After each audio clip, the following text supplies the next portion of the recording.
Sampah tetaplah sampah. Kamu pikir dengan membersihkan akuarium busuk ini, kamu pantas bersanding denganku?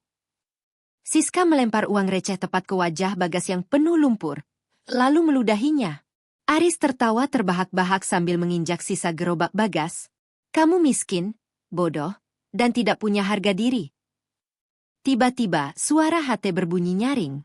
Target terkunci. Eksekusi sekarang. Detik itu juga, Bagas mencengkeram leher Aris. Hidup mereka berubah total. Klik tombol subscribe dan like. Lalu tulis nama kota asal kalian di kolom komentar sekarang juga. Saksikan bagaimana karma menghancurkan kesombongan mereka dalam sekejap mata. Bagas menyeka keringat di dahinya dengan lengan baju yang sudah lusuh. Ia memegang sikat panjang, menggosok kaca akuarium raksasa di sebuah toko ikan hias. Suasana pagi yang tenang tiba-tiba pecah. Terdengar suara dentuman keras dari arah luar pasar. Orang-orang berteriak histeris, berlarian ke segala arah. Bagas menoleh cepat. Seekor sapi kurban berukuran jumbo terlepas dari talinya. Sapi itu mengamuk, berlari liar ke arah kerumunan. Tepat di depan Bagas, sapi itu menghantam gerobak dagangan satu-satunya. Bruk! Suara kayu hancur berderak nyaring. Gerobak Bagas terpental, terbalik, dan hancur berkeping-keping. Semua barang dagangan yang baru saja ia beli dari sisa tabungan terakhir berserakan di tanah. Bagas terpaku. Ia jatuh terduduk di atas genangan lumpur. Matanya menatap nanar pada serpihan kayu yang kini tak lagi berharga. Seorang warga berteriak dari kejauhan. "Woi, itu sapi milik siapa? Tanggung jawab dong." Bagas tidak menjawab. Ia mencoba merangkak, meraih sisa dagangannya yang kini tercampur kotoran dan lumpur. Hatinya terasa perih. Itu adalah uang terakhirnya untuk makan minggu ini. Seorang pria dengan setelan jas mahal berjalan mendekat, disusul oleh wanita bergaun elegan.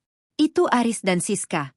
Mereka berhenti tepat di depan Bagas yang sedang terduduk kotor. Siska menutup hidungnya dengan sapu tangan, menatap Bagas dengan tatapan jijik. "Oh Tuhan, lihat siapa ini yang sedang mengais-ngais sampah." Bagas mendongak pelan, wajahnya kotor terkena cipratan air kubangan. Siska tertawa terbahak-bahak, suaranya melengking di antara keributan pasar.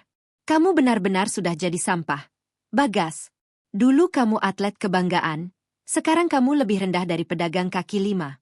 Aris ikut tertawa, ia mengeluarkan dompet kulit mahalnya. Dia mengambil selembar uang receh, lalu melemparkannya ke genangan lumpur tepat di depan wajah Bagas. "Ambil itu, pengemis. Itu mungkin lebih berharga daripada sisa daganganmu yang sudah hancur itu." Bagas mengepalkan tangannya di balik lututnya yang berlumpur. Ia menatap Aris dengan tatapan tajam, namun berusaha menahan diri. Aris mendekat, menginjak sisa gerobak Bagas dengan sepatu kulitnya yang mengkilap. "Dengar ya, pria lemah. Seharusnya kamu sadar diri. Tempatmu itu bukan di sini, tapi di tempat pembuangan." Siska melangkah maju, ia menatap Bagas dari atas ke bawah dengan tatapan merendahkan. "Lihatlah dirimu, Bagas. Dulu aku hampir saja membuang waktu hidupku bersamamu. Beruntung aku segera sadar kalau kamu itu tidak punya masa depan. Lihat Aris, dia pengusaha sukses. Sedangkan kamu? Hanya tukang bersih-bersih yang bahkan tidak bisa menjaga gerobak sendiri." Bagas tetap diam. Ia menarik napas panjang. Warga sekitar mulai mengerumuni mereka, mulai mengambil ponsel untuk merekam. Lihat si tukang akuarium itu, kasihan sekali, sudah miskin. Kena musibah lagi. Sudahlah, orang seperti dia memang tidak akan pernah sukses. Bagas mencoba bangkit berdiri, namun Aris mendorong bahunya hingga ia jatuh lagi ke lumpur. "Siapa yang menyuruhmu berdiri? Hah? Jangan berani-berani menatapku dengan mata rendahmu itu." Aris mengeluarkan ponselnya, menelepon seseorang dengan nada sombong. "Panggil petugas pasar sekarang." Pria ini menghalangi jalan dan membuat pemandangan pasar jadi kotor karena bau badannya. Siska tersenyum sinis, ia sengaja meludahi sepatu Bagas yang kotor. "Jangan pernah bermimpi untuk kembali ke duniaku, Bagas. Kamu hanya sampah yang pantas diinjak-injak." Bagas menatap ke arah HT hitam yang terselip di balik pinggang celananya yang kotor. Jari jemarinya sedikit bergetar, bukan karena takut, melainkan karena menahan amarah yang meledak. Aris mendekat lagi, menunjuk wajah Bagas dengan telunjuknya. "Aku akan pastikan hari ini jadi hari terakhir kamu menginjakkan kaki di pasar ini. Aku akan pastikan kamu membusuk di penjara karena dianggap mengganggu ketertiban umum." Bagas hanya menunduk, menyembunyikan kilatan tajam di matanya. HT hitam itu tiba-tiba berdengung pelan, sebuah sinyal rahasia yang hanya dimengerti oleh satu orang. Bagas tahu, saatnya sudah tiba. Sebuah mobil sedan mewah berwarna hitam metalik berhenti tepat di depan kerumunan warga. Suara pintu mobil yang tertutup menciptakan dentuman yang menghentikan riuh rendah pasar sejenak. Siska melangkah keluar dengan sepatu hak tinggi yang beradu dengan tanah becek. Tas bermerek melingkar di lengannya. Di belakangnya, Aris berjalan dengan dagu terangkat, mengenakan setelan jas mahal yang kontras dengan debu pasar. Siska melihat Bagas yang terduduk di samping sisa-sisa kayu gerobaknya. Pakaian Bagas penuh bercak lumpur dan kotoran akibat tersungkur saat sapi itu menyeruduk. Siska tertawa. Suaranya melengking, memecah keheningan yang tadi sempat mencekam. Lihat siapa yang duduk di sini. Aris. Ini dia. Mantan tunanganku yang katanya dulu atlet kebanggaan negara.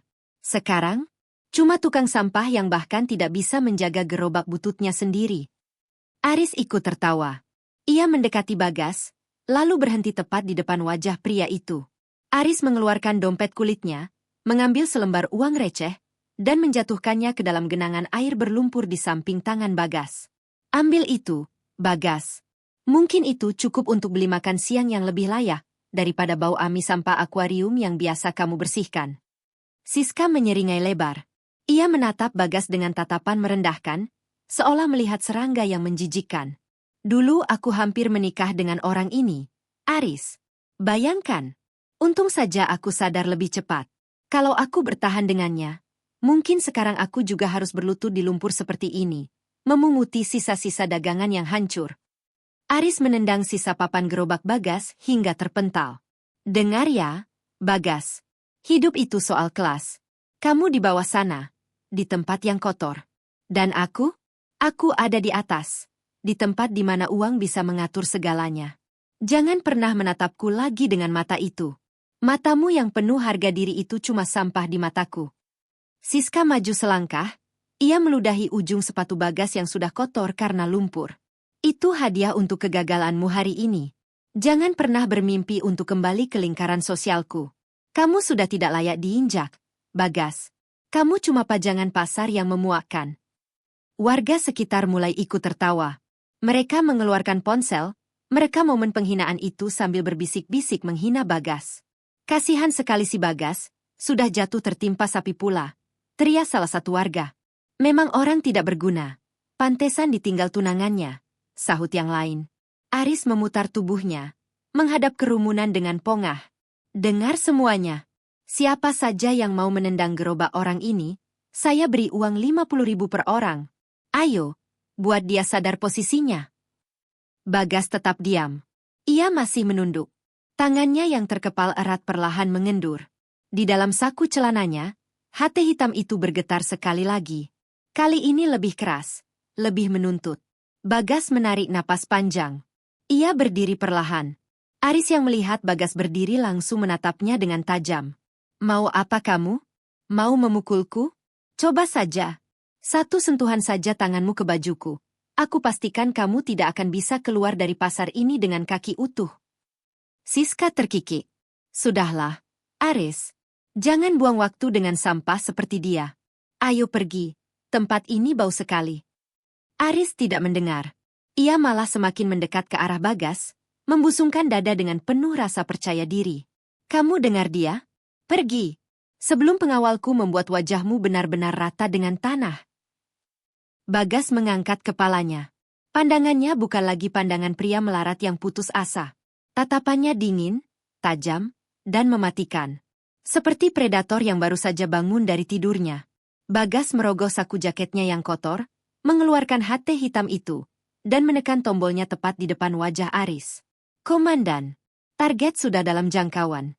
Lokasi pasar sektor 4. Lakukan penyergapan sekarang. Saya ulangi, eksekusi target sekarang. Suara dari HT itu bergema di tengah keheningan pasar yang tiba-tiba berubah mencekam. Diterima, Kapten. Tim penyergap tiba dalam 10 detik. Pastikan target tidak bergerak. Wajah Aris yang tadinya merah karena sombong, mendadak pucat pasi.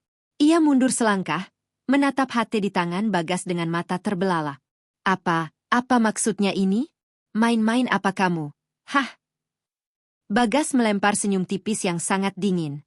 Aris, kamu terlalu sibuk mengurus uang harammu sampai lupa bahwa ada orang yang sudah mengawasi setiap langkah pencucian uangmu selama 2 tahun terakhir.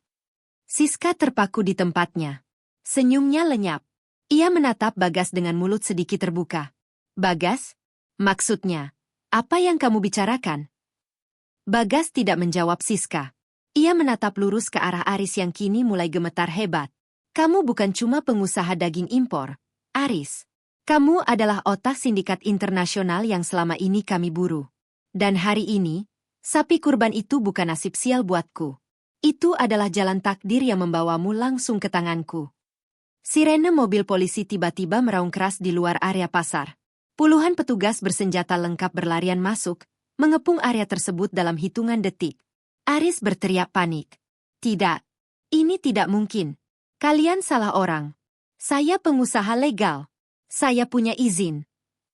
Bagas mendekat ke arah Aris dengan satu langkah tegas. Auranya berubah total.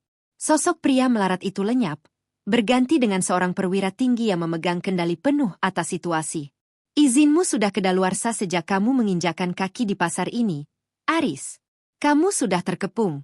Mau menyerah atau harus saya buat kamu tidak bisa bangun lagi?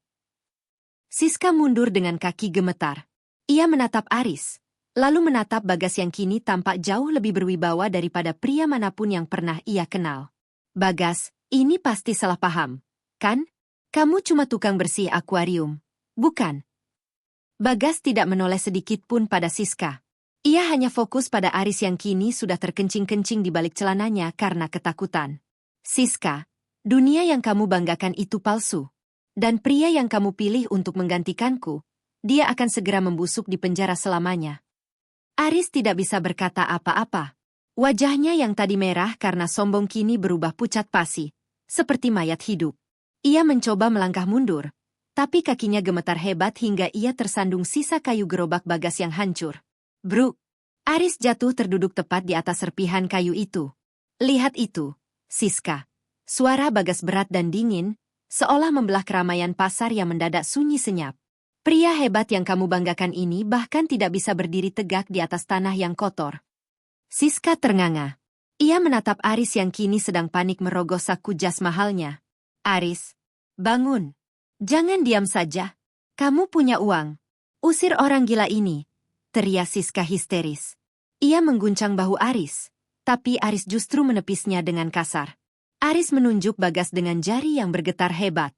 Kamu siapa sebenarnya? Kamu bukan orang biasa. Kamu pasti mata-mata.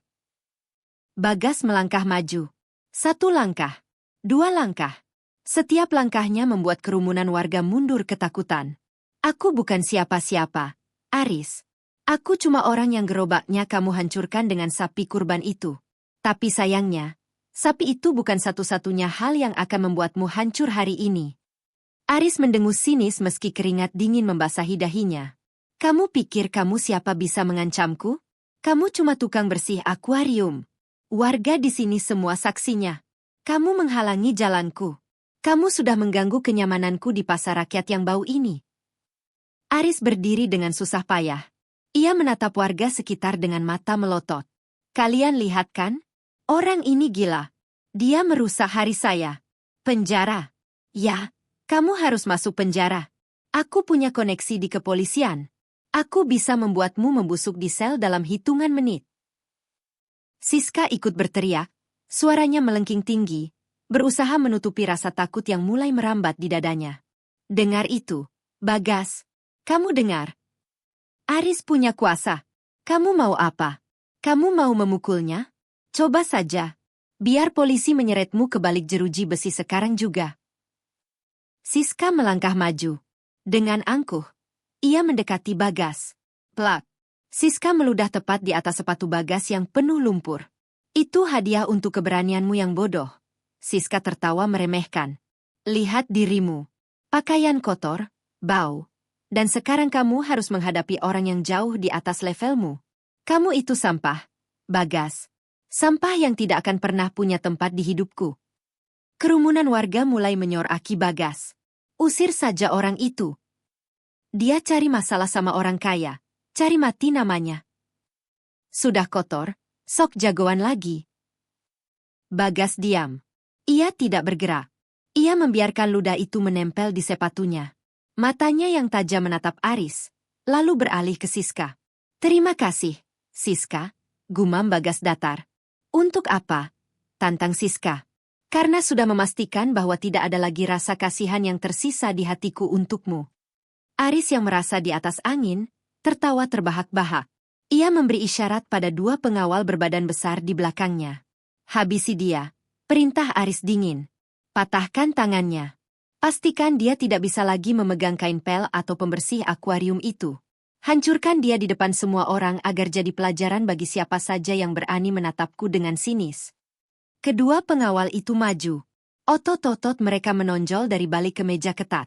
Mereka mengepung Bagas.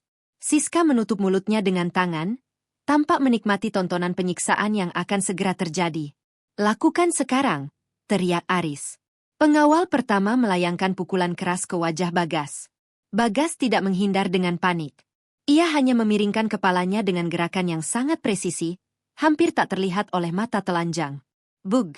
Pukulan itu meleset. Bagas menarik kerah baju pengawal itu, memutar tubuhnya, dan dalam satu gerakan bantingan, pengawal itu tersungkur keras ke aspal pasar. Pengawal kedua menerjang. Bagas tidak perlu mengerahkan tenaga. Ia menendang kaki lawan dengan tepat di titik saraf, membuat pengawal kedua jatuh berlutut sambil mengerang kesakitan. Semua terjadi hanya dalam waktu 3 detik. Pasar mendadak sunyi. Warga yang tadinya menyoraki Bagas kini terdiam, tidak percaya dengan apa yang baru saja mereka saksikan. Aris memucat. Ia mundur selangkah, namun Bagas sudah berada di depannya, menatapnya dengan tatapan yang membuat Aris merasa dunianya akan segera berakhir. Kamu bilang kamu punya koneksi, Aris. Bagas tersenyum tipis. Sebuah senyuman yang jauh lebih menakutkan daripada kemarahan. Sebentar lagi, mereka semua akan datang menjemputmu. Dan kurasa, mereka tidak datang untuk minum kopi bersamamu. Aris menelan ludah. Suaranya tercekat. Apa maksudmu? Kamu sudah menghalangi jalan orang yang salah hari ini. Bagas merapikan kerah bajunya dengan tenang, seolah tidak baru saja menjatuhkan dua orang pria berbadan besar. Dan untuk jalanan pasar yang kotor ini, kurasa kamu akan segera mengenalnya dengan sangat baik. Karena disinilah tempat terakhirmu berdiri sebagai orang bebas. Aris tertawa terbahak-bahak, namun tawanya terdengar sumbang. Tangannya yang gemetar mencoba merapikan jas mahalnya yang sedikit miring. Kamu pikir kamu siapa? Hah? Tukang cuci akuarium bau amis sop jagoan? Aris meludah ke tanah, menatap Bagas dengan kebencian yang memuncak. Pengawal, hajar orang gila ini sampai dia tidak bisa berdiri lagi. Dua pria berbadan besar dengan otot menonjol yang tadi sempat terjatuh, kini bangkit kembali. Wajah mereka merah pada menahan malu. Mereka mengepung Bagas, mendesak dengan kasar. Satu dorongan keras menghantam bahu Bagas. Maju selangkah lagi, dan tanganmu yang akan patah. Suara Bagas rendah, tenang, tapi menusuk tajam ke saraf pendengaran. Siska, yang berdiri di samping Aris, justru memekik nyaring.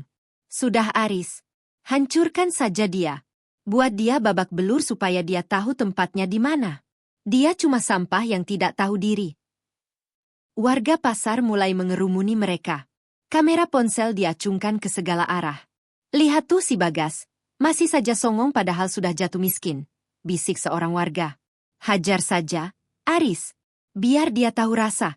Sahut yang lain, suaranya penuh ejekan. Aris makin jemawa. Dia merasa seperti raja yang sedang mengadili pesakitan. Dengar itu, Bagas, semua orang di sini ingin melihatmu hancur. Bahkan orang-orang yang dulu kamu anggap teman, sekarang menertawakanmu. Aris melangkah maju, jempolnya menekan dada Bagas dengan sombong. Kamu itu bukan siapa-siapa. Kamu cuma debu di bawah sepatu mahalku. Bagas tidak bergeming. Matanya menatap lurus ke arah Aris, seolah menembus jiwa pengecut di balik setelan desainer itu. Tiba-tiba, sebuah suara statis memecah keributan pasar. Krek-krek. HT hitam yang terselip di pinggang celana kusam Bagas berbunyi nyaring. Suara instruksi yang dingin dan tegas menggema, cukup keras untuk didengar oleh orang-orang di radius 5 meter. Kepada unit lapangan, Target sudah teridentifikasi. Segera lakukan penguncian. Izin eksekusi diberikan. Ulangi, izin eksekusi target diberikan sekarang juga. Wajah Aris berubah warna. Senyum sombongnya mendadak membeku. Apa itu? Tanya Aris. Suaranya sedikit parau. Kamu pakai alat apa itu, Bagas? Bagas tidak menjawab. Dia perlahan menyentuh HT tersebut dengan jari telunjuknya. Target terkonfirmasi. Jawab Bagas ke HT dengan suara yang begitu berwibawa, membuat siapapun yang mendengar langsung merasa kerdil. Siska terdiam. Dia menatap Bagas dengan kening berkerut, kebingungan mulai menggantikan rasa bencinya. Bagas, apa maksudmu dengan target? Tanya Siska terbata-bata. Aris. Bagas memanggil nama pria itu dengan nada dingin yang belum pernah dia tunjukkan sebelumnya. Tadi kamu bilang aku menghalangi jalan orang yang salah, kan? Aris mundur selangkah. Instingnya mengatakan ada sesuatu yang sangat berbahaya di hadapannya. Berhenti bercanda. Bagas, kamu pikir kamu bisa menakutiku dengan mainan rusa itu? Aris berteriak, mencoba menutupi rasa gugupnya dengan kemarahan palsu. Pengawal, tahan dia, cepat. Namun, kedua pengawalnya justru mematung.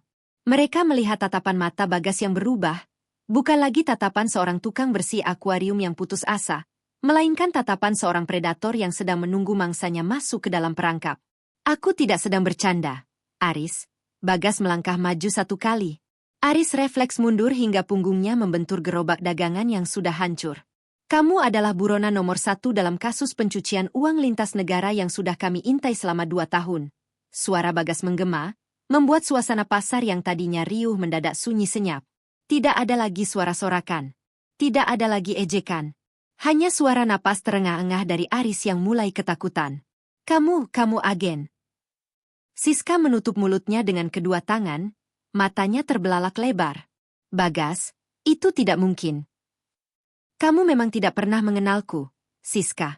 Bagas menatap Siska sedetik, lalu mengabaikannya sepenuhnya seolah wanita itu tidak ada. Tangkap dia, teriak Bagas. Kali ini bukan kepada pengawalnya, melainkan kepada puluhan petugas berseragam yang tiba-tiba muncul dari balik kerumunan warga, mengepung area pasar dengan senjata lengkap. Aris mencoba berlari, tapi kakinya gemetar hebat hingga dia terjatuh tersungkur di atas lumpur pasar yang kotor. Lepaskan aku. Kalian salah tangkap. Aku orang kaya. Aku bisa bayar kalian semua, jerit Aris histeris. Bagas berdiri tegak di atasnya, menatap ke bawah dengan pandangan tanpa empati. Uangmu tidak akan bisa membayar dosa yang sudah kamu buat, Aris. Dan sekarang, waktunya kamu mempertanggungjawabkan semuanya. Uangmu tidak akan bisa membayar dosa yang sudah kamu buat, Aris. Dan sekarang, waktunya kamu mempertanggungjawabkan semuanya. Tiba-tiba, suara statis yang tajam memecah keheningan pasar dari HT hitam di pinggang Bagas. Alpha 1, target terkunci. Operasi Badai Hitam resmi dimulai. Eksekusi sekarang. Bagas menekan tombol di sisi HT-nya dengan tenang. Diterima. Target di bawah kendali. Seketika, aura Bagas berubah. Bahunya yang tadi tampak lemas dan pasrah, kini berdiri tegap bak tiang baja. Matanya yang tadinya meredup, kini menatap tajam, dingin, dan mematikan. Siska yang berdiri tak jauh dari sana mematung. Wajahnya yang tadi meremehkan, perlahan berubah pucat. Ia menatap Bagas dengan mulut ternganga. Bagas, kamu polisi. Bagas sama sekali tidak menoleh. Ia tidak menganggap keberadaan Siska. Baginya, Siska hanyalah debu yang tidak layak mendapatkan perhatian sedikitpun. Aris yang masih tersungkur di tanah berusaha bangkit. Namun dua petugas berseragam lengkap yang tiba-tiba muncul dari balik kerumunan langsung menekan bahunya kembali ke lumpur. Lepaskan aku. Kalian tidak tahu siapa aku. Aku Aris, pengusaha ekspor-impor daging terbesar di kota ini. Kalian akan menyesal, teriak Aris dengan suara bergetar. Bagas melangkah maju. Sepatu bututnya menginjak sisa-sisa gerobaknya sendiri, lalu berhenti tepat di depan wajah Aris yang ketakutan. Pengusaha daging? Atau bandar pencucian uang internasional? Aris terdiam. Matanya membelalak lebar. Keringat dingin bercucuran di pelipisnya, bercampur dengan kotoran pasar. Data ini sudah ada di tangan Mabes. Aris, setiap transaksi ilegalmu, Setiap rekening di luar negeri yang kamu gunakan untuk menampung uang haram, semuanya sudah terdata rapi. Tidak, itu fitnah. Kamu cuma tukang cuci akuarium. Kamu sampah. Kamu tidak mungkin punya akses ke sana. Bagas tersenyum tipis. Senyuman yang paling menakutkan yang pernah dilihat siapapun di pasar itu. Tukang cuci akuarium hanyalah kamuflase untuk membersihkan kotoran yang lebih besar darimu. Dan hari ini, tugasku adalah membersihkan sampah seperti kamu. Tiba-tiba, pengeras suara milik petugas kepolisian yang baru saja datang menderu, memecah perhatian seluruh warga pasar yang berkumpul. Perhatian! Kami dari Satgas Khusus Anti Korupsi. Aris Wijaya, Anda secara resmi ditangkap atas tuduhan tindak pidana pencucian uang dan sindikat kejahatan internasional. Siska jatuh terduduk. Lututnya lemas. Ia menatap Aris yang kini hanya bisa gemetar tanpa daya. Aris, itu tidak benar, kan? Kamu bilang kamu kaya karena bisnis yang sah. Kamu bilang kamu akan membelikan aku rumah mewah. Jerit Siska histeris. Aris menoleh ke arah Siska dengan tatapan marah dan putus asa. Diam, kamu perempuan bodoh. Kamu cuma parasit yang mengejar hartaku. Kalau saja aku tahu kamu hanya akan membawa sial. Sudah dari dulu aku buang kamu. Bagas hanya menonton drama itu dengan wajah datar. Dengar itu, Siska? Dia tidak pernah mencintaimu. Kamu hanya bidak dalam permainan kotornya. Dan sekarang, permainan itu sudah berakhir. Aris meronta-ronta saat petugas memborgol tangannya dengan sangat keras. Bagas, tolong aku. Aku bisa kasih kamu uang. Berapapun yang kamu mau. Sebutkan angkanya. Bagas melangkah mendekat, lalu berbisik di telinga Aris. Uangmu sudah disita negara. Masa depanmu adalah jeruji besi selama seumur hidup. Nikmatilah setiap detik di sana. Petugas menarik paksa Aris menuju mobil tahanan yang sudah menunggu di depan pasar. Aris terus meracau, berteriak, dan memaki. Namun suaranya perlahan hilang tertelan suara sirene mobil polisi yang mulai menyala. Siska mencoba merangkak maju, meraih ujung celana Bagas yang kotor terkena lumpur. Bagas, maafkan aku. Aku hilaf. Aku masih mencintaimu. Kita bisa mulai dari awal, kan? Aku tahu kamu masih punya perasaan padaku. Bagas menunduk. Ia menatap tangan Siska yang gemetar di sepatunya dengan tatapan jijik. Dengan gerakan kasar, Bagas melepaskan tangan Siska dan mundur selangkah. Jangan sentuh aku dengan tangan kotormu itu. Bagas, tolong. Jangan tinggalkan aku di sini sendiri. Bagas tidak menjawab. Ia berbalik badan, berjalan menuju mobil dinas hitam yang terparkir di ujung jalan. Ia sama sekali tidak menoleh ke belakang. Ia tidak lagi melihat Siska yang menangis sesenggukan di atas lumpur pasar. Ia tidak lagi melihat warga pasar yang tadi menghinanya, kini tertunduk malu dan ketakutan melihat siapa sebenarnya sosok pria yang mereka caci maki. Bagas masuk ke dalam mobil. Pintu dibanting tertutup dengan suara dentuman yang tegas. Mobil itu melaju meninggalkan pasar, membelah kerumunan warga yang kini terbelah dua, memberi jalan bagi sang pahlawan yang sebenarnya. Siska ditinggalkan sendirian di sana. Di tengah tatapan sinis dan sorakan warga yang kini berbalik menghujatnya karena ketamakannya sendiri. Lihat tuh perempuan itu. Ternyata dia cuma pacar penjahat. Pantas saja dia sombong. Ternyata makan uang haram. Siska menutup wajahnya, terisak hebat, menyadari bahwa dalam hitungan menit, hidupnya telah hancur berkeping-keping. Sementara itu, di dalam mobil, Bagas menatap jalanan di depannya dengan pandangan dingin. Misinya selesai.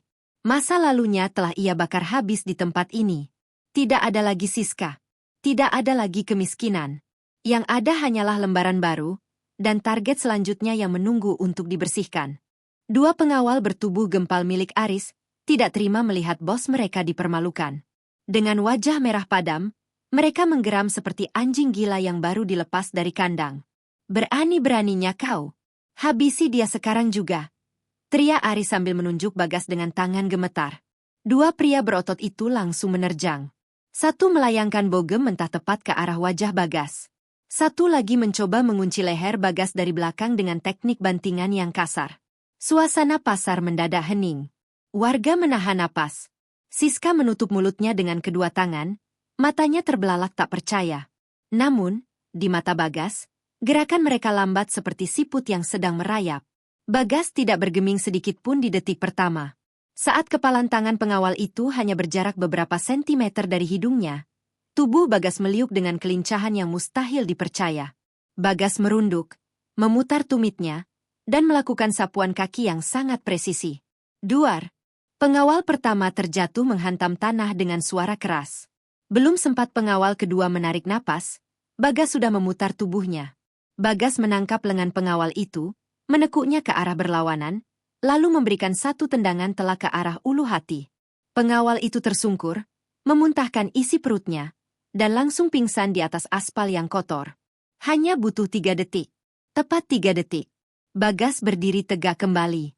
Napasnya bahkan tidak terengah-engah sedikit pun. Ia berdiri di sana, mematung, menatap Aris yang wajahnya kini pucat pasi seperti mayat hidup. Sudah selesai? Tanya Bagas dengan suara yang tenang, sedingin es kutub. Bagas kemudian mengangkat tangannya, merapikan kerah baju kemejanya yang berdebu. Tidak ada noda lumpur yang tersisa. Tidak ada satupun keringat yang menetes. Dia terlihat seperti pria yang baru saja selesai berjalan santai di taman, bukan seseorang yang baru saja melumpuhkan 2 pria berbadan besar. Aris mundur 2 langkah, kakinya gemetar hebat hingga hampir terjatuh ke selokan. Siapa kau sebenarnya? Kau bukan tukang pembersih akuarium biasa. Suara Aris parau, penuh ketakutan yang luar biasa. Bagas maju 1 langkah.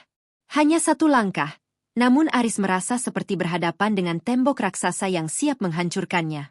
Aku adalah orang yang kau hinakan di depan semua orang ini. Aris, ucap Bagas pelan namun tajam menusuk jantung.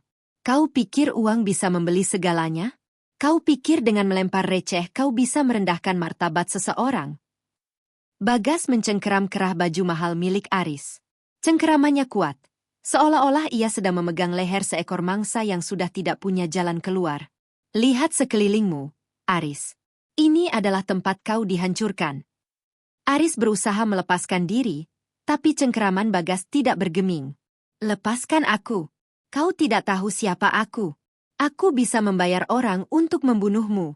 Aku punya koneksi di mana-mana. Teriak Aris, namun suaranya pecah, bergetar hebat. Bagas tersenyum miring. Senyum yang sangat menakutkan bagi siapapun yang melihatnya. Koneksi? Maksudmu sindikat pencucian uang internasional yang kau jalankan selama 5 tahun terakhir? Wajah Aris seketika berubah warna menjadi putih pasi. Matanya membelalak lebar. Bagaimana? Bagaimana kau bisa tahu tentang itu? Bagas mendekatkan wajahnya ke telinga Aris, berbisik dengan suara yang hanya bisa didengar oleh mereka berdua.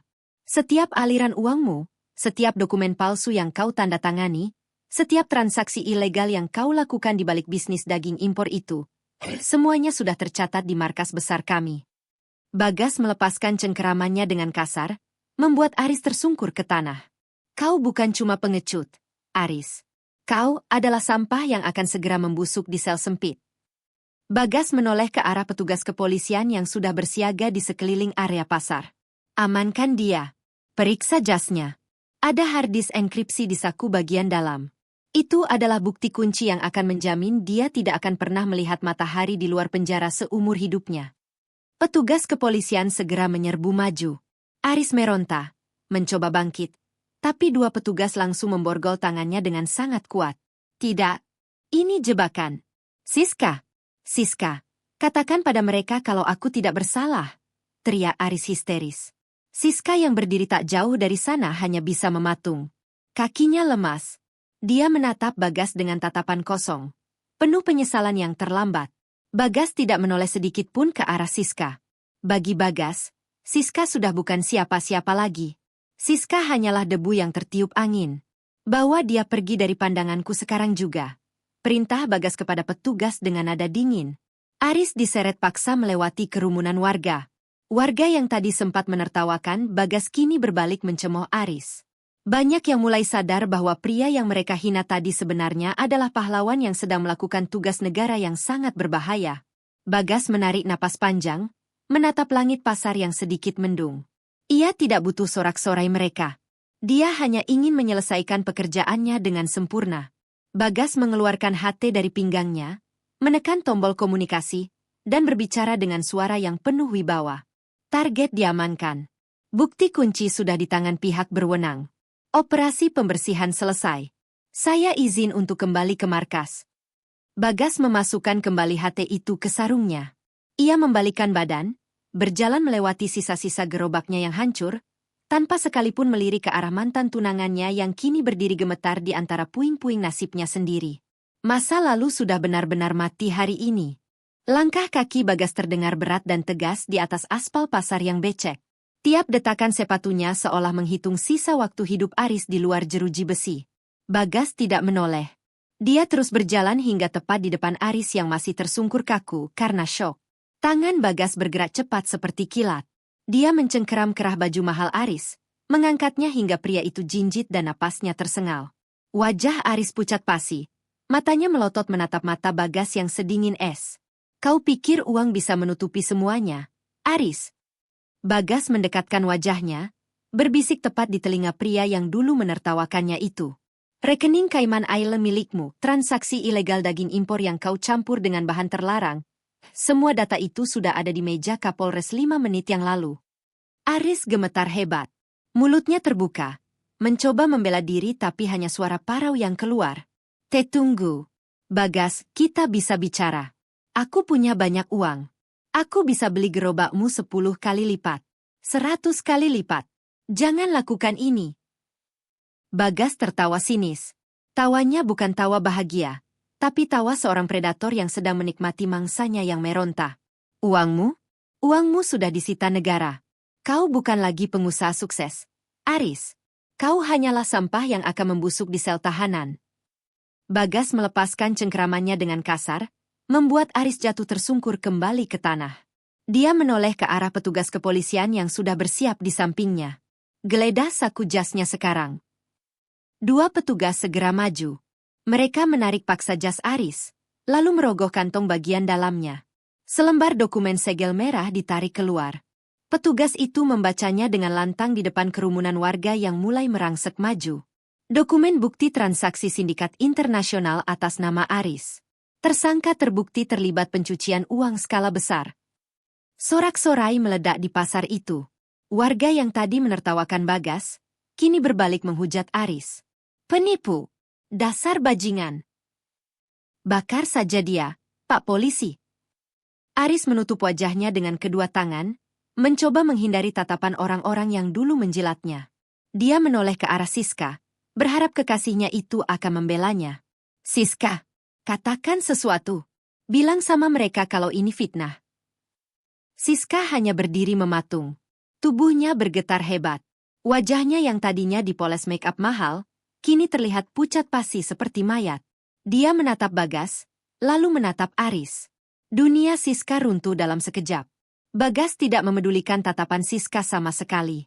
Dia berdiri tegak, membetulkan letak kancing bajunya yang sedikit miring. Pindahkan dia ke mobil tahanan. Jangan biarkan dia bicara sepatah kata pun pada siapapun. Aris ditarik paksa oleh dua petugas.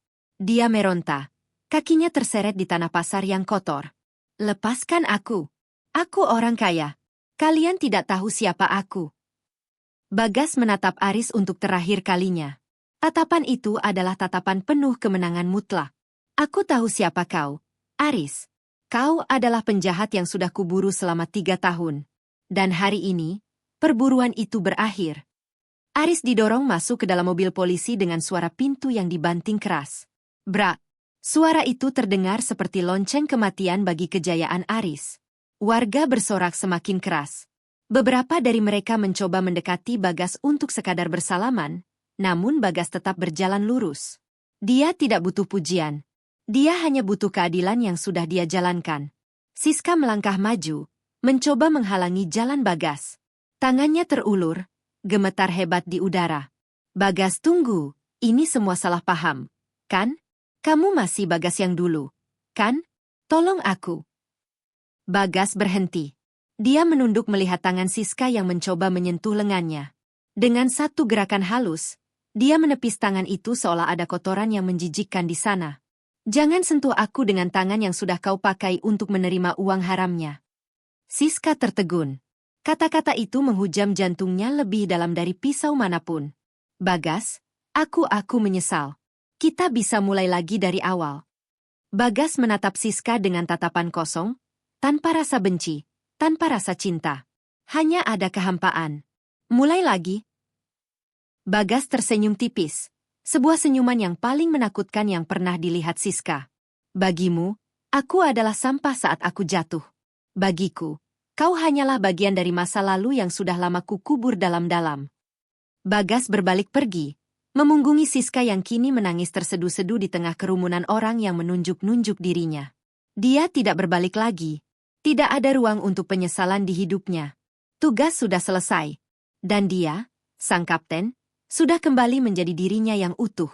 Siska merangkak di aspal panas, mengejar bayangan punggung Bagas yang semakin menjauh. Tangannya yang bergetar hebat mencoba menggapai ujung celana Bagas. Bagas berhenti. Dia tidak menoleh, tapi langkahnya terhenti. Siska menangis histeris. Bagas, tolong aku. Aku tidak tahu apa-apa. Kamu harus percaya padaku. Bagas, aku hanya ingin hidup enak. Itu saja. Bagas menarik kakinya dengan gerakan sentakan yang dingin. Dia berbalik perlahan. Tatapan matanya bukan lagi tatapan tukang pembersih akuarium yang memelas. Itu tatapan predator yang sudah siap menerkam. Hidup enak, Siska? Kamu menyebut ini hidup enak? Bagas menunjuk ke arah Aris yang kini sedang diseret oleh dua petugas kepolisian. Lihat pria itu. Dia bukan pengusaha daging. Dia adalah otak sindikat pencucian uang internasional yang selama setahun ini aku buru. Siska membeku.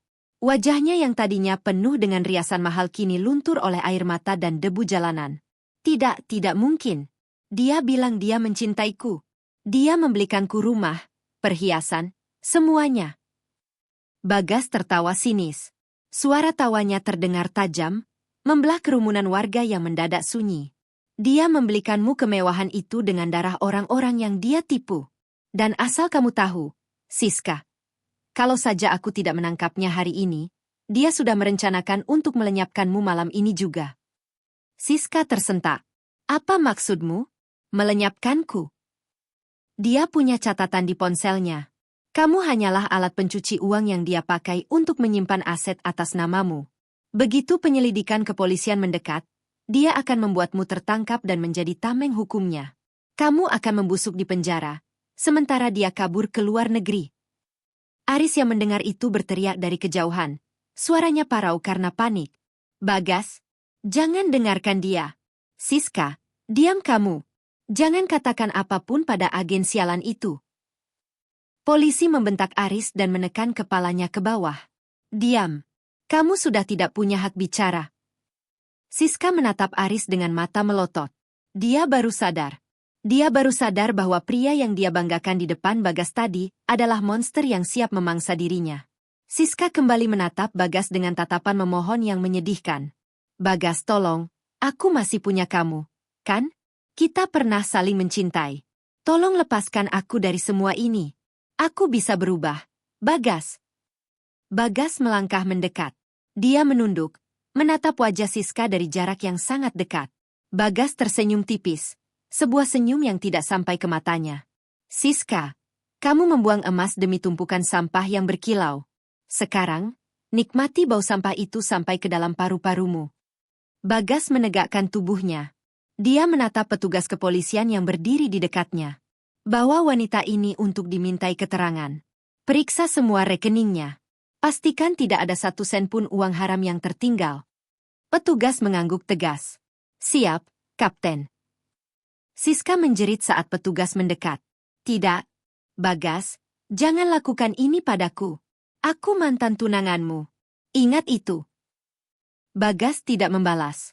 Dia justru mengeluarkan HT hitam dari saku jaketnya. Tugas selesai. Arya sudah diamankan. Serahkan tersangka ke pusat detensi khusus. Suara dari HT menyahut dengan cepat. Diterima, Kapten. Kerja bagus. Segera kembali ke markas. Siska mencoba melepaskan diri dari pegangan polisi. Dia berteriak sekuat tenaga.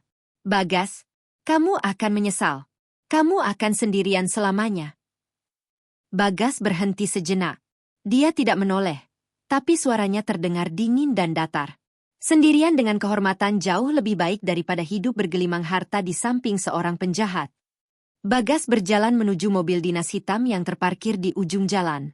Dia tidak menengok ke belakang lagi. Di belakangnya, Siska jatuh terduduk di atas lumpur bekas gerobak Bagas yang hancur. Warga yang tadinya memuja Aris dan mengejek Bagas, kini mulai berbisik-bisik, menunjuk Siska dengan penuh kebencian. Lihat wanita itu, ternyata dia komplotan penjahat. Pantas saja dia sombong sekali tadi. Siska menundukkan kepalanya dalam-dalam. Dia kehilangan segalanya.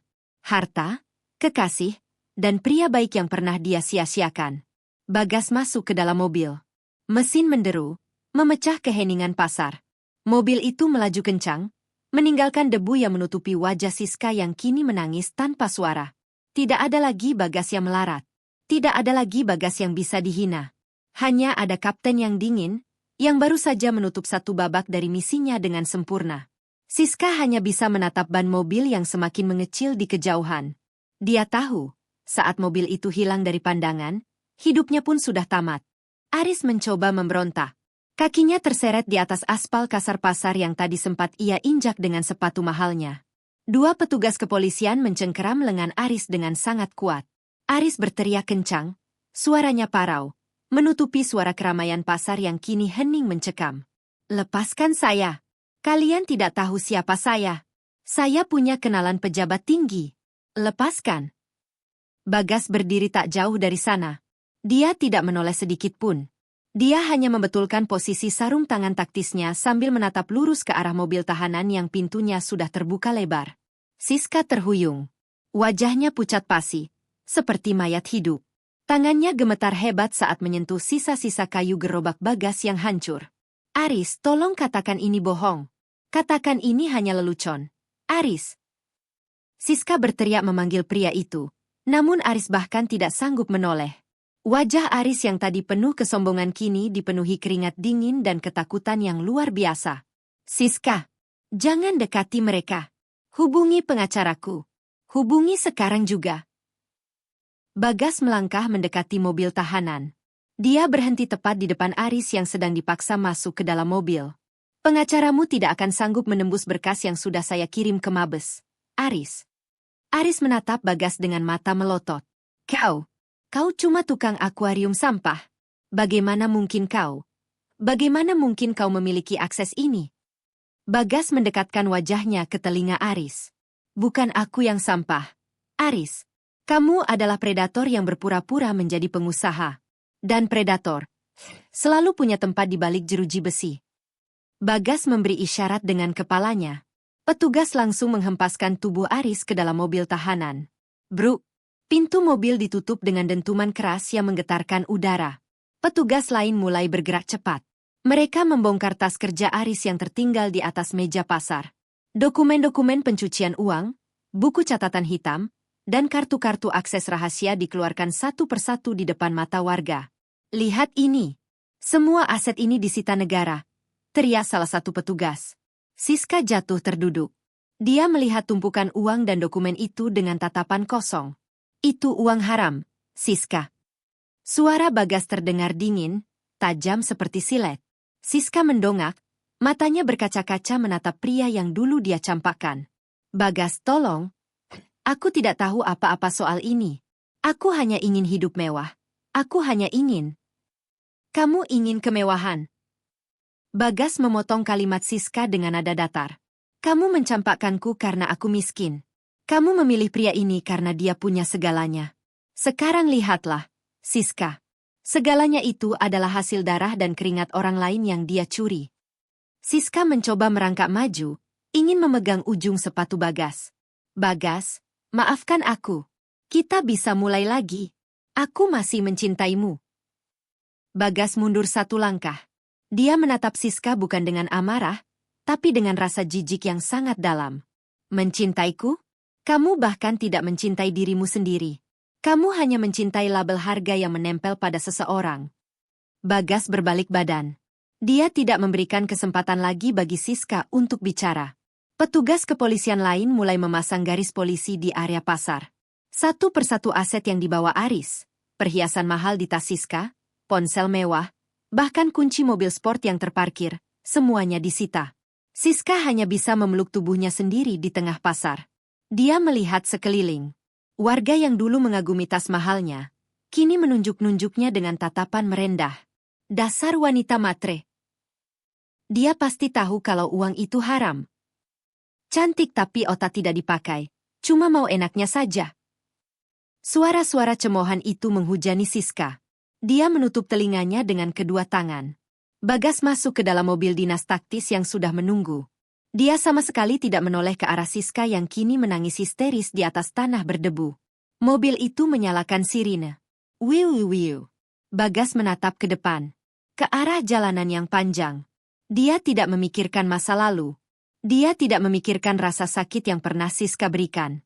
Baginya, babak ini sudah selesai. Target sudah diamankan.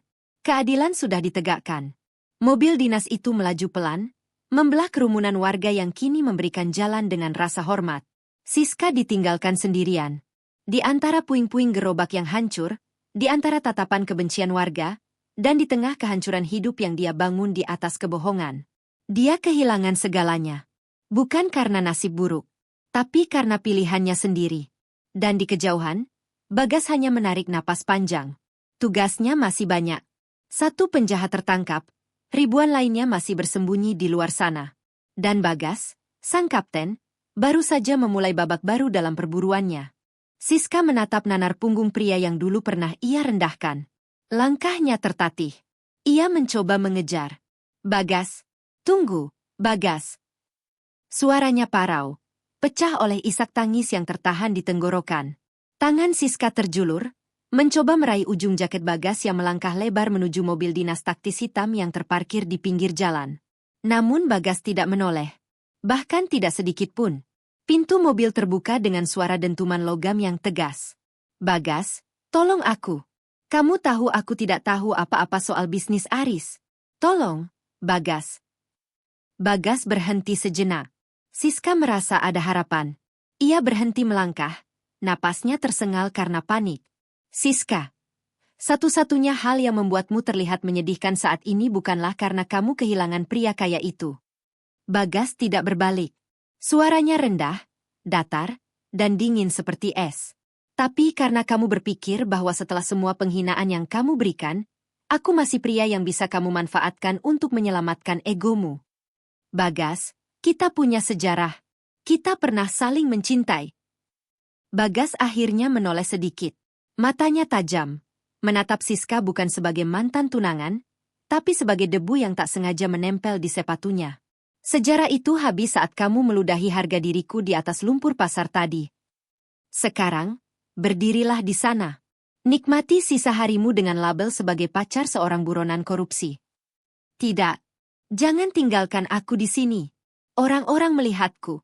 Bagas, mereka menertawakanku.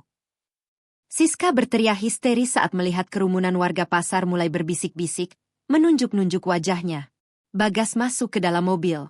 Mesin menderu, membelah kebisingan pasar yang kini dipenuhi cemoohan warga. Dasar perempuan matre, pantas saja kamu diseret polisi.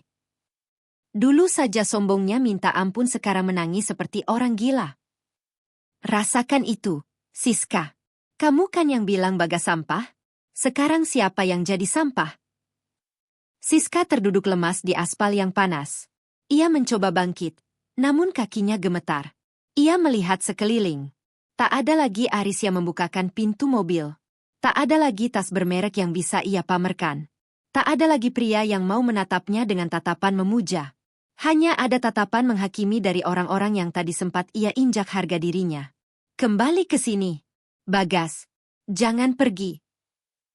Mobil dinas itu melaju kencang, meninggalkan asap knalpot yang menerpa wajah Siska. Ia terjatuh lagi.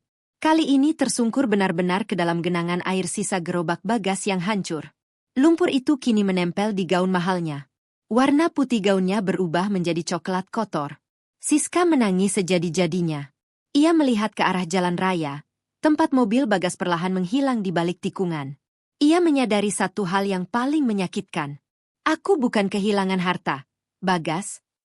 Aku kehilangan satu-satunya pria yang benar-benar mencintaiku demi apa yang aku punya saat ini. Tapi kata-katanya tertelan angin. Warga pasar terus menyorakinya. Hei, Siska. Mau uang receh? Ini, ambil. Seseorang melemparkan koin ke arahnya, tepat seperti yang dilakukan Aris kepada Bagas beberapa menit yang lalu. Koin itu mengenai kepala Siska, jatuh berdenting di atas aspal. Siska menutup wajahnya dengan kedua tangan. Ia benar-benar sendirian. Dunia yang ia bangun dengan kebohongan kini runtuh total. Tinggal kehancuran, rasa malu, dan bayangan pria yang baru saja ia buang demi keserakahan. Dan di antara suara cemoohan warga, Siska tahu, tidak akan ada lagi yang datang untuk menolongnya. Bahkan tidak akan ada lagi yang peduli apakah dia hidup atau mati. Dia hanya seorang pengkhianat yang kini harus menanggung karmanya sendiri di tengah pasar yang riuh. Siska memeluk lututnya sendiri, menggigil di tengah terik matahari. Ia menatap kosong ke jalanan. Kosong. Hanya ada penyesalan yang terlambat, dan keheningan yang mulai menyiksa batinnya. Siska masih meratap di aspal pasar yang panas. Tapi tak ada yang mendekat. Tak ada yang mengasihani. Justru langkah-langkah kaki mulai mendekat ke arah Bagas yang berdiri tegak di samping mobil dinas hitamnya. Seorang bapak tua, pedagang sayur yang tadi paling keras meneriaki Bagas, gelandangan, kini gemetar hebat. Dia mendekat, menunduk dalam-dalam hingga hampir menyentuh tanah. Mas Bagas, mohon maafkan kami, Mas. Kami benar-benar bodoh. Kami mengira Mas hanyalah orang yang tak punya harga diri. Ampuni kami yang sudah ikut-ikutan menghina orang hebat seperti Mas. Bagas bahkan tidak menoleh. Pandangannya lurus ke depan, ke arah kaca depan mobilnya yang berkilau. Wajahnya dingin seperti es. Tanpa ekspresi. Simpan permintaan maaf kalian. Saya tidak butuh pengakuan dari orang-orang yang hanya memuja materi. Fokus pada pekerjaan kalian masing-masing. Jangan sampai pasar ini kotor lagi karena sampah-sampah masyarakat yang baru saja diangkut. Suara Bagas datar, namun berat dan penuh wibawa. Setiap kata yang keluar seperti cambuk bagi warga yang mendengar. Seorang ibu-ibu penjual ikan memberanikan diri maju. Wajahnya penuh penyesalan. Mas Bagas, tolong, apa kami bisa dimaafkan? Tadi saya bahkan ikut melempar plastik bekas ke arah Mas. Saya merasa sangat berdosa, Mas. Bagas tetap diam. Tangannya merapikan jam tangan di pergelangan tangannya. Gerakannya sangat disiplin. Dia tidak tertarik pada drama permohonan maaf ini. Bagi Bagas, ini hanyalah rutinitas pasca operasi. Dia kemudian menatap ke arah komandan lapangan yang sejak tadi berdiri tegak memberi hormat padanya. Pak, segera amankan area ini. Bereskan semua puing-puing gerobak itu. Jangan sampai ada sisa-sisa bukti yang tercecer di pasar ini. Pastikan tidak ada warga yang menghalangi proses sterilisasi lokasi. Komandan lapangan itu membusungkan dada, memberikan hormat yang sangat tajam dan presisi. Siap, Komandan. Kami akan segera melakukan pembersihan total sesuai instruksi. Siap melayani kembali, Komandan. Warga sekitar semakin menunduk. Mereka menyadari jurang perbedaan antara mereka dan pria yang baru saja mereka rendahkan. Bagas bukan lagi tukang pembersih akuarium. Dia adalah otoritas. Dia adalah hukum. Dia adalah orang yang bisa menghancurkan kerajaan bisnis miliaran rupiah hanya dengan satu kalimat perintah. Siska, dari kejauhan, menatap adegan itu dengan tatapan kosong. Dia melihat bagaimana orang-orang yang dulu dia suruh untuk mengusir Bagas, kini justru berlutut meminta belas kasih pria itu. Dia melihat bagaimana Bagas bahkan tidak sudi meliriknya sedikit pun. Bagi Bagas, Siska hanyalah debu di jalanan yang tidak perlu dibersihkan karena akan hilang tertiup angin. Bagas melangkah masuk ke dalam mobil. Suara pintu mobil tertutup terdengar begitu tegas, mengesankan finalitas yang mutlak. Warga pasar mulai bubar dengan wajah tertunduk. Tidak ada lagi sorak-sorai yang menghina. Hanya ada keheningan yang mencekam. Bagas memberikan instruksi terakhir melalui radio komunikasi di dalam mobilnya. Target sudah di tangan. Aset disita. Lanjutkan protokol ke tahap kedua. Saya tidak ingin ada celah hukum sedikit pun untuk orang seperti Aris. Pastikan dia tidak bisa bernapas lega di dalam sel. Suara dari radio menyahut dengan cepat. Siap, laksanakan, Komandan. Bagas menghela napas panjang. Bukan karena lelah, tapi karena beban tugas yang akhirnya tuntas. Dia melirik kaca spion tengah. Di sana, dia melihat kerumunan warga yang kini mulai membubarkan diri. Dan di sudut yang paling gelap, Siska masih mematung. Bagas tidak memutar kemudi untuk sekadar melirik. Dia tidak menoleh lagi. Baginya, masa lalu sudah terbakar habis bersama gerobak yang hancur itu. Mobil dinas itu mulai bergerak pelan. Mesinnya menderu rendah, menandakan kekuatan yang tersimpan di bawah kap mesin. Pasar yang tadinya riuh, kini sunyi senyap. Hanya menyisakan jejak ban mobil di atas tanah yang baru saja dibersihkan oleh petugas. Siska mencoba berdiri. Kakinya gemetar hebat. Dia menatap mobil itu menjauh, semakin mengecil, hingga akhirnya menghilang di balik tikungan jalan. Siska sadar, dia bukan hanya kehilangan pria yang dulu mencintainya. Dia kehilangan segalanya. Kehilangan harga diri. Kehilangan kemewahan. Dan yang paling menyakitkan, dia kehilangan satu-satunya orang yang mungkin masih mau memaafkannya jika saja dia tidak setamak itu. Tapi sekarang, penyesalan itu sudah tidak ada gunanya lagi. Bagas sudah tidak ada di sana. Dan dia tidak akan pernah kembali lagi. Suara deru mesin mobil dinas taktis itu terdengar tajam. Memecah kerumunan warga yang masih berkerumun di bibir pasar. Bagas duduk di kursi belakang dengan tatapan lurus ke depan. Wajahnya datar. Tidak ada sisa amarah. Tidak ada sisa penyesalan. Dia hanya menatap ke depan. Ke jalanan yang mulai terbuka lebar. Di belakang sana, Siska masih terduduk di aspal. Gaun mahalnya kotor oleh debu pasar. Tas branded miliknya tergeletak tak berdaya. Warga pasar yang tadinya memuja-muja dia, sekarang mulai berbisik dengan nada sinis. Itu dia wanita yang tadi sombong sekali. Iya, pantas saja dia tadi menghina pria itu. Ternyata dia cuma pacar penjahat. Lihat mukanya sekarang, benar-benar memalukan. Siska mendengar semuanya. Setiap kata tajam itu menusuk telinganya. Dia mencoba berdiri dengan tangan gemetar. Kakinya lemas. Dia menoleh ke arah mobil Bagas yang mulai mengecil di kejauhan. Bagas, Bagas, tolong aku. Suara Siska parau. Tapi mobil itu terus melaju. Meninggalkan debu yang membumbung tinggi. Bagas sama sekali tidak menoleh. Di dalam mobil, seorang petugas kepolisian di sampingnya melapor. Izin, Komandan. Semua aset sindikat di lokasi sudah kita amankan. Data di HT juga sudah sinkron dengan pusat. Bagas mengangguk pelan. Dia mengambil HT hitam miliknya. Saksi bisu dari semua drama ini. Dia menatap alat itu dengan tatapan dingin. Tutup operasinya. Fokus ke markas utama. Siap, Komandan. Bagas menyandarkan punggungnya. Dia tidak memikirkan lagi Siska. Dia tidak memikirkan lagi masa lalunya yang kelam. Baginya, babak itu sudah selesai. Dihapus total. Tanpa jejak. Di pasar, Siska semakin dikerumuni warga. Beberapa pedagang yang gerobaknya tadi sempat tersenggol keributan, kini menatapnya dengan penuh kebencian. Mau lari kemana kamu, Nona cantik? Mana uang haram pacarmu itu sekarang? Kami semua saksi betapa sombongnya kamu tadi. Siska mundur selangkah. Dia mencoba menutupi wajahnya dengan rambut. Bukan salah saya. Saya tidak tahu Aris penjahat. Seorang ibu pedagang buah maju ke depan. Wajahnya penuh amarah. Tidak tahu atau pura-pura bodoh? Kamu tadi tertawa di atas penderitaan orang. Kamu bilang dia sampah. Sekarang, siapa yang sebenarnya sampah di sini? Siska terdiam. Bibirnya gemetar. Dia teringat saat Bagas berdiri di depannya, saat dia meludahi sepatu Bagas. Dia teringat saat dia menyebut Bagas pria miskin yang tak berguna. Dan sekarang, dia sadar. Pria yang dia buang adalah seorang pahlawan. Pria yang dia hinakan adalah orang yang punya otoritas tertinggi.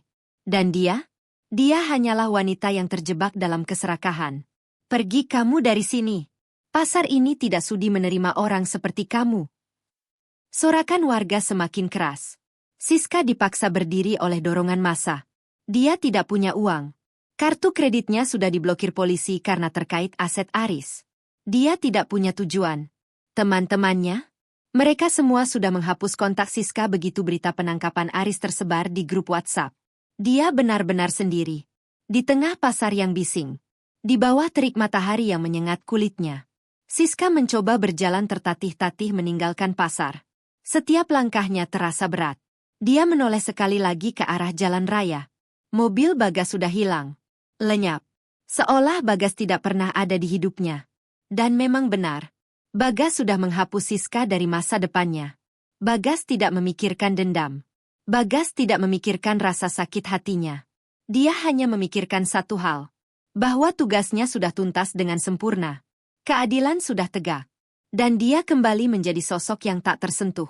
Bagas memejamkan mata di dalam mobil. Menikmati keheningan yang kini menyelimuti dirinya. Sebuah kemenangan yang bersih. Mutlak. Dan tidak bisa diganggu-gugat oleh siapapun lagi. Lampu ruang interogasi itu berkedip-kedip. Sangat terang. Menusuk mata. Aris duduk di kursi besi dengan tangan terborgol. Kemeja sutranya yang tadi rapi, kini kusut masai. Keringat dingin membasahi pelipisnya. Di depannya, seorang penyidik menatap tajam. Aris memukul meja dengan tangan gemetar. Kalian tahu siapa saya? Saya punya pengacara kelas atas. Kalian akan menyesal telah menyeret saya ke tempat sampah seperti ini. Penyidik itu hanya melempar sebuah map tebal ke atas meja. Dokumen pencucian uang. Daftar aset ilegal. Serta rekaman percakapan sindikat internasional. Aris terbelalak. Wajahnya pucat pasi saat melihat angka-angka di kertas itu. Semuanya lengkap. Detail. Tanpa celah. Ini tidak mungkin. Bagaimana kalian bisa mendapatkan data ini dalam waktu secepat itu? Siapa yang memberi kalian akses? Penyidik itu menyandarkan tubuhnya ke kursi. Ia menatap Aris dengan senyum miring yang penuh ejekan. Kau bertanya siapa? Kau bahkan tidak sadar siapa pria yang kau injak-injak gerobaknya tadi di pasar. Bukan. Aris terdiam. Napasnya memburu. Bayangan Bagas yang tenang saat ia hina tadi melintas di kepalanya. Sosok yang ia anggap sampah. Sosok yang ia kira bisa dibeli dengan recehan di genangan air. Dia bukan tukang akuarium biasa, kan? Siapa dia sebenarnya? Dia adalah mimpi buruk yang kau undang sendiri, Aris. Dia adalah orang yang tidak bisa kau beli dengan uang sebanyak apapun di dunia ini. Dan sekarang, dia sedang menulis laporan akhir atas kehancuranmu. Aris merosot di kursinya. Tenggorokannya terasa kering. Ia baru sadar, selama ini ia merasa berada di puncak rantai makanan. Namun, ia hanyalah target yang sedang dimainkan oleh predator yang jauh lebih berbahaya. Tolong, panggilkan pengacaraku. Saya punya uang.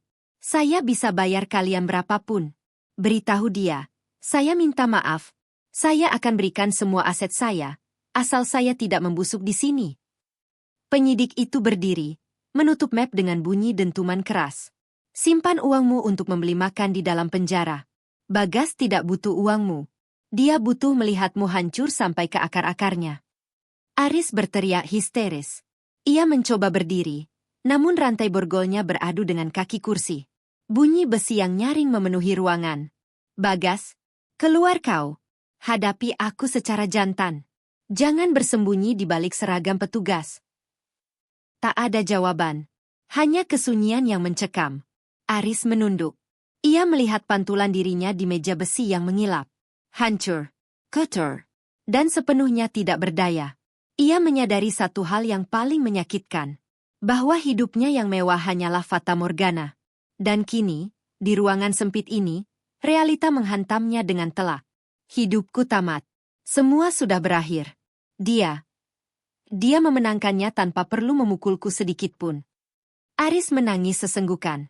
Bukan karena penyesalan atas kejahatannya, tapi karena rasa malu yang luar biasa. Karena ia telah dipermalukan oleh orang yang ia anggap rendah. Di balik pintu ruang interogasi, seseorang berdiri mematung. Bagas. Ia mendengarkan setiap teriakan Aris. Ia tidak tersenyum. Ia tidak marah. Ia hanya menatap lurus ke depan dengan tatapan kosong. Ia mengeluarkan HT hitamnya.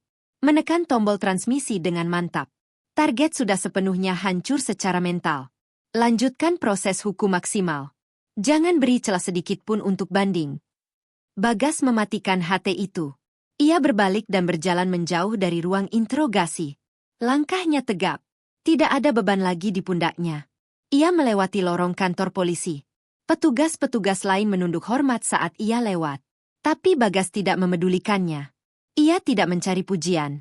Baginya, keadilan bukan untuk dipamerkan. Keadilan adalah hasil akhir dari sebuah tanggung jawab yang tuntas. Di sudut matanya, ia melihat cermin besar. Ia berhenti sejenak. Melihat bayangan dirinya. Bukan lagi sebagai tukang akuarium. Bukan lagi sebagai pria yang diinjak-injak, tapi sebagai seseorang yang kembali ke jati diri yang sebenarnya. Selesai. Hanya satu kata itu yang terucap dari bibirnya. Ia melangkah keluar menuju pintu utama. Cahaya matahari sore menyambutnya. Menyilaukan, indah, dan penuh dengan masa depan yang baru. Bagas melangkah mantap memasuki gerbang markas besar Satgas Khusus.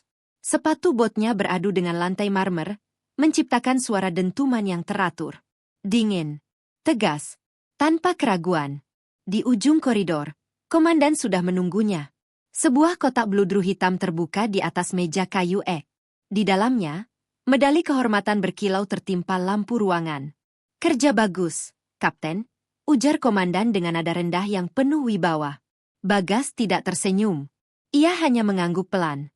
Ia tidak lagi peduli pada medali. Ia tidak lagi peduli pada pengakuan dunia. Baginya, tugas adalah tugas. Kehormatan adalah napas. Target utama berhasil diamankan. Seluruh aset pencucian uang sudah dibekukan. Jawab Bagas, suaranya datar namun tajam seperti silet. Komandan menepuk bahu Bagas. Kau sudah melalui masa-masa sulit, Bagas. Penyamaran sebagai warga sipil biasa bukan hal mudah. Terutama saat kau harus menahan diri melihat mereka yang dulu kau cintai, menghinamu di depan umum. Bagas terdiam sejenak.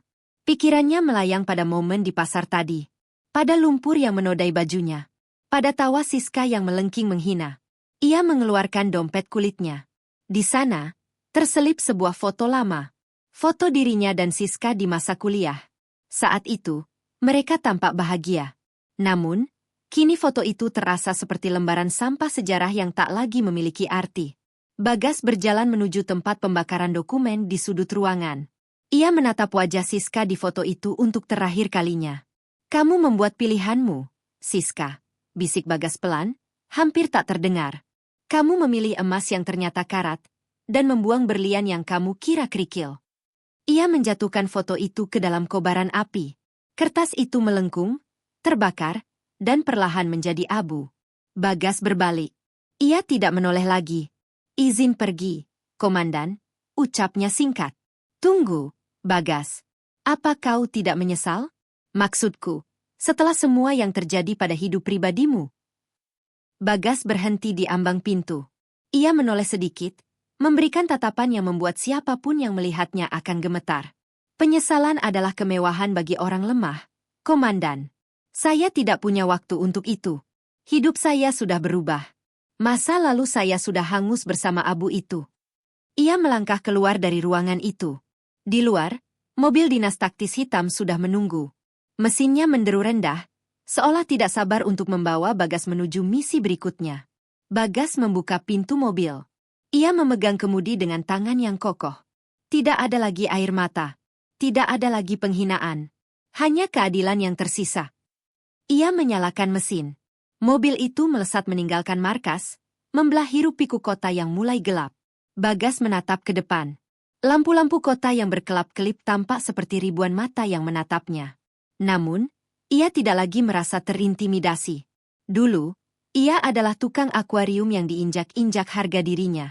Sekarang, ia adalah predator yang sedang memburu korupsi dari akar-akarnya. Siska, semoga kamu menikmati sisa hidupmu dengan penyesalan yang takkan pernah berakhir. Ia memacu mobilnya lebih cepat. Menembus malam. Ia tidak akan pernah kembali ke pasar itu. Ia tidak akan pernah kembali ke masa lalu yang kelam. Bagas kini adalah bayang-bayang keadilan. Ia menoleh ke samping, melihat ke arah spion tengah. Tidak ada bayangan masa lalu di sana. Hanya jalan raya yang membentang luas. Mulai hari ini, nama Bagas adalah ancaman bagi mereka yang kotor. Dan aku akan memastikan, tidak ada satupun dari mereka yang bisa tidur nyenyak. Ia tersenyum tipis. Sebuah senyum yang bukan karena bahagia, melainkan karena kepastian akan tujuan hidupnya. Mobil itu terus melaju, menghilang di balik tikungan jalan, meninggalkan segalanya di belakang. Ia tidak menoleh. Ia tidak berhenti. Masa depan baru saja dimulai. Dan kali ini, tidak akan ada sapi kurban, tidak ada gerobak hancur, dan tidak ada lagi wanita sombong yang berani menatap matanya dengan rasa jijik. Semuanya telah selesai. Bersih. Tuntas. Bagas menancap gas, membawa keadilan ke tempat yang paling gelap sekalipun.